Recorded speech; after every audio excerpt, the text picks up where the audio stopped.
Oke, kita mulai ya. Assalamualaikum warahmatullahi wabarakatuh. Salam sejahtera kita semua. Om Swastiastu, Namo Buddhaya, salam kebajikan. Oke, jadi kita hari ini akan belajar singkat tentang geo. Mutasi kayak nano BBG, Mas. Oke, jadi kita akan belajar tentang geomorfologi. Oke, jadi apakah suaranya jelas? Mutasi. Apakah suaranya jelas? Oke, jelas. Oke, jadi UTS geomorfologi sejak zaman dahulu, sejak zaman Van Zuidam ngajar di Geo sampai sekarang itu kalau semester 2 itu kayaknya soalnya cuma ini. Jadi tadi saya baca soal untuk pertemuan UTS yang perlu dipelajari cuma 2. Satu adalah aspek bentuk lahan, sampai yang kedua konsep dasar geomorfologi. Nah kalau udah bisa 2 ini, udah menguasai 2 ini, itu insya Allah bagus. Okay. Yang kedua adalah tadi ada materi yang saya kirim lewat line, itu di download aja karena itu udah ringkasan bukunya Van Zuidam sama ringkasan bukunya Verstappen, itu enak banget tinggal dibaca. Okay. Yang kedua, nah ini sekedar tips dapat A, padahal aku ya lagi sini.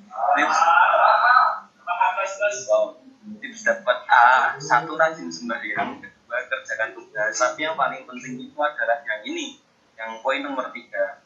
Jadi untuk kuliah ini mungkin untuk geomorfologi yang penting itu analisa mendalam saat UTS dan luas. Karena apa?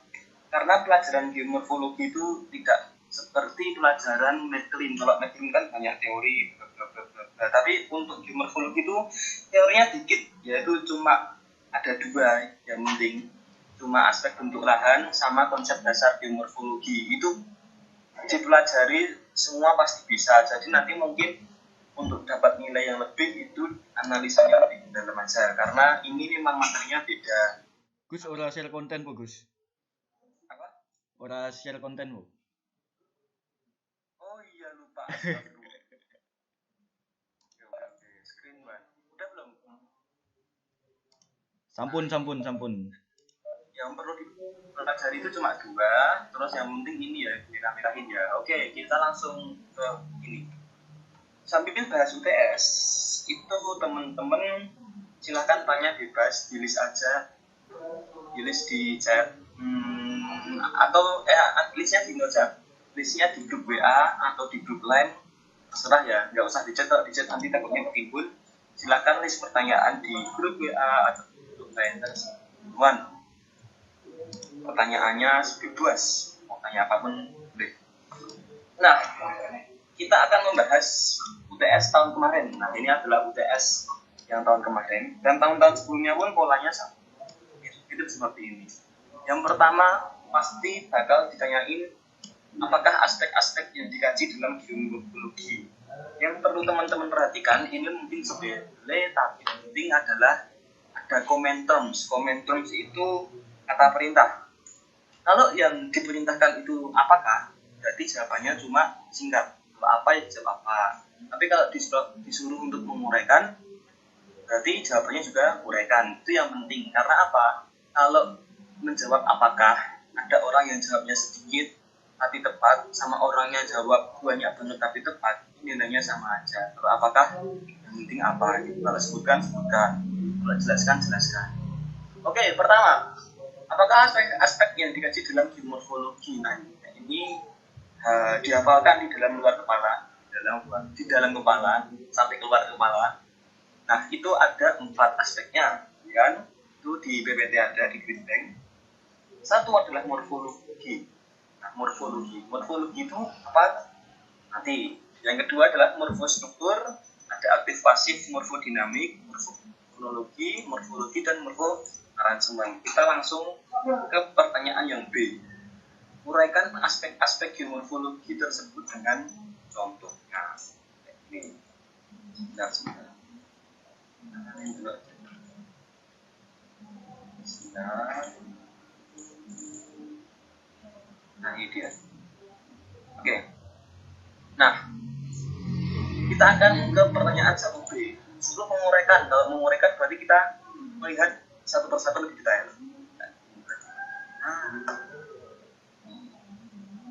Morfologi. Jadi morfologi itu merupakan bentuknya. Jadi mungkin di dalam kertas atau di UTS diketik morfologi merupakan suatu bentuk dari suatu bahan, ya kan? Nah, morfologi dibagi menjadi dua, morfografi dan morfometri. Nah, ingat kalau disuruh menguraikan jawabannya di sini, ya, ini poin harus dalam bentuk paragraf. Jadi ini jangan dicontoh, ini cuma ringkasan saja. Morfografi merupakan gambaran umum. Mungkin masih ada yang bingung. Ini jujur, sebagian orang mungkin bingung perbedaannya morfografi atau morfometri itu apa, Mas? Bedanya seperti ini. Morfografi itu adalah gambaran umum. Contohnya ada pegunungan, perbukitan, dataran, terus ada apalagi ya seperti itulah gambaran umum, ya kan? Biasanya morfografi itu dijelaskan untuk menjelaskan area yang luas. Mungkin besok kalau ditanya ini menjelasnya morfografi merupakan suatu bentukan dari lahan. Morfografi dibagi menjadi dua. Morfologi dibagi menjadi dua, yakni morfografi dan morfometri. Metri adalah gambaran umum dan biasanya menggambarkan area yang luas. Nah, dia menggambarkan area yang luas, namun informasi yang ada itu tidak detail. Itu ya contoh misalnya. Contohnya ada perbukitan, pegunungan, dan lain-lain. Kemudian ada morfometri. Yang namanya metri itu kan mengukur, menghitung, meter kan. Morfometri berarti menghitung atau mengukur. Itu dia lebih rinci daripada morfografi. Biasanya menggambarkan suatu wilayah yang sempit atau kecil. Contohnya adalah kayak gini. Himalaya. Contohnya di Himalaya kalian ada di puncak Everest. Nah itu diukur panjang puncaknya dari bawah berapa meter, kemiringannya berapa derajat, ketinggiannya berapa meter, pokoknya rinci, hitung kayak gitu. Itu namanya morfometri, lebih rinci. Sempit areanya tapi lebih dalam informasinya, gitu ya. Jadi perbedaan morfografi sama morfometri itu tadi, satu, morfografi itu untuk cakupan luas tapi tidak mendalam. Kalau morfometri itu sempit tapi mendalam. Sempit dalam, luas tidak dalam. Yang kedua adalah morfostruktur. Yang namanya struktur itu kan ya struktur ya kan. Morfostruktur itu adalah pembuat atau elemen pembuatnya. Ada morfostruktur aktif, morfostruktur pasif, dan juga morfodinamik. Nah, ini caranya membedakan biar gampang itu kayak gini. Yang namanya aktif itu adalah proses-proses endogen. Proses-proses endogen itu cuma ada dua, tektonisme sama vulkanisme. Ya, gampang kan? Cuma ada dua, tektonisme sama vulkanisme. Proses-proses endogen, struktur aktif. Nah, tektonisme itu ada lipatan, ya kan? Ada patahan, kemudian ada gekar atau retakan, itu namanya tektonisme. Ada tiga, lipatan, patahan, dan gekar. Gekar itu retakan. Kalau vulkanisme itu ada dua, intrusi sama ekstrusi. Kalau intrusi itu magmanya nggak sampai permukaan, kalau ekstrusi itu magmanya sampai permukaan. Itu dia namanya morfostruktur aktif, dia proses endogenik. Kalau morfostruktur pasif, dia penyusun tapi sifatnya pasif. Kan kalau tektonisme sama vulkanisme dia aktif kan, aktif gempa, aktif meletus dan lain-lain. Tapi kalau pasif itu dia ya pasif, dia tidak mengeluarkan suatu energi. Contohnya adalah litologi batuan. Litologi itu adalah karakteristik material atau karakteristik batuan. Contoh, batuan sedimen, batuan tubuh, batuan metamorf, ya kan, namanya litologi. Jadi litologinya gimana, karakter materialnya gimana, lepas-lepas atau masif, ya, granitik, porfiritik kalau dia nipet, ya, namanya litologi. Kemudian morfodinamik itu merupakan proses eksogen. Sorry, ada gangguan. Nah, proses eksogen itu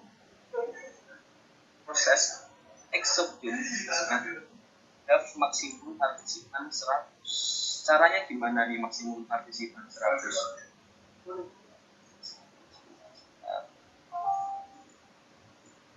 Maksimum partisipan 100. Ada yang mau join nggak? Bisa ditambah kira. Sebentar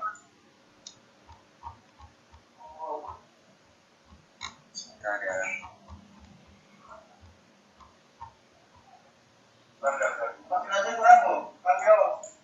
Kita benar ya.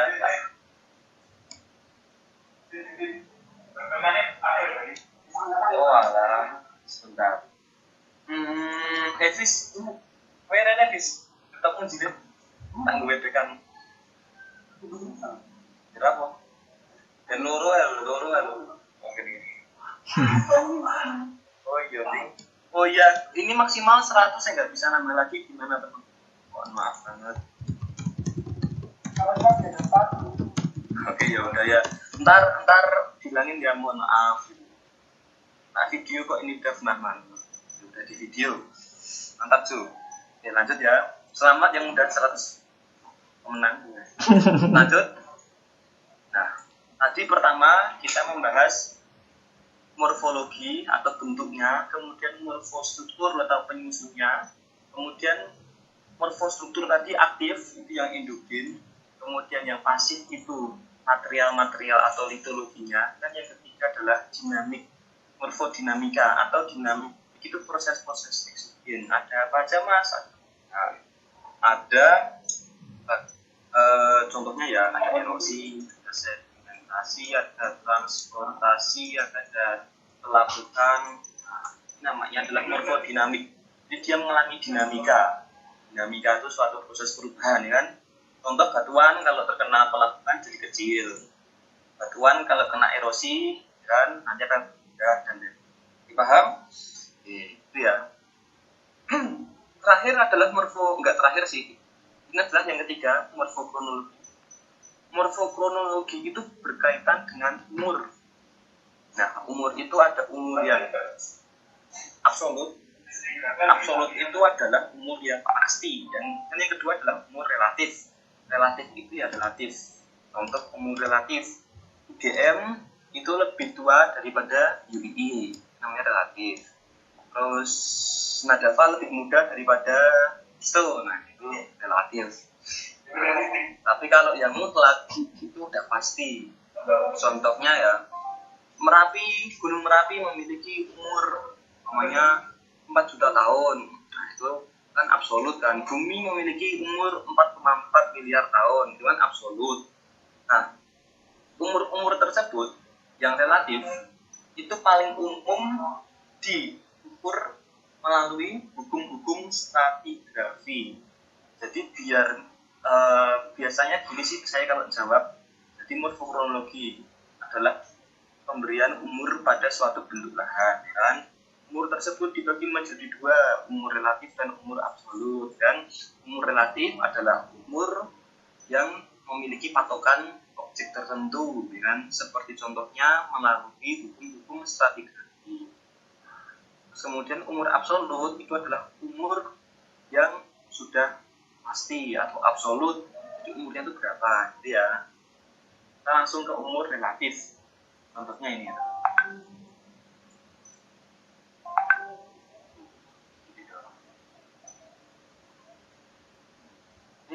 Salah.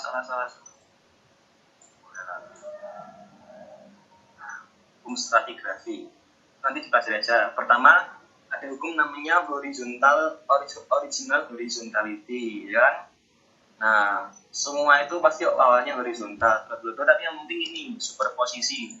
Superposisi itu intinya kalau ada pengendapan itu yang atas pasti lebih mudah daripada yang bawah, ya kan? Kan nggak mungkin pengendapan dari atas dulu ke bawah. Yang benar dari bawah dulu ke atas, namanya superposisi. Kemudian ada cross cutting relationship. Ini harusnya di geologi udah diajari kan. Nah, yang memotong itu lebih mudah kan? Law of inflation, suatu batuan yang ada di dalam batuan itu berarti dia lebih mudah. Terus ada fauna succession. Contohnya nih, saya menemukan ada batuan. Dalam batuan tersebut aku menemukan tulang dinosaurus.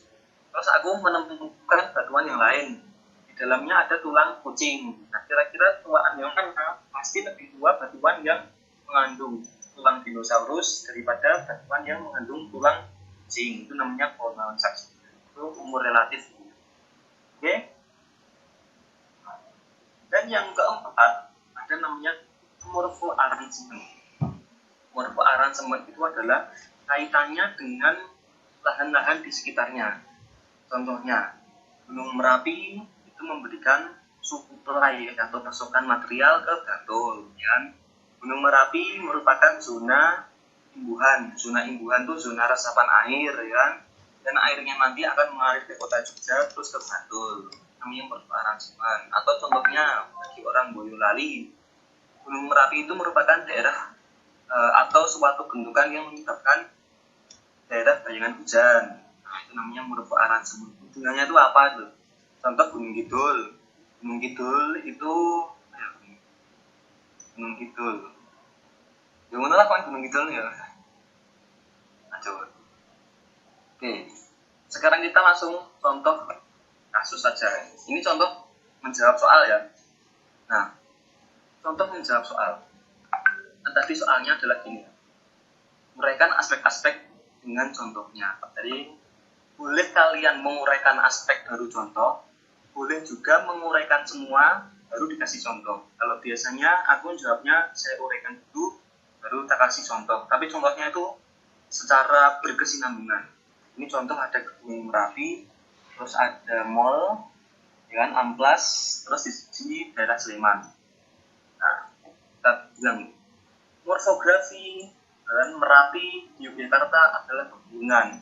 Dan secara morfometri Gunung Merapi memiliki lereng berapa derajat. Nah, kan ini kan open bukan cari aja di internet berapa derajat, ketinggiannya berapa, ya kan, dan lain-lain. Silakan kalian cari di internet ketinggiannya berapa, karena ini mumpung open book.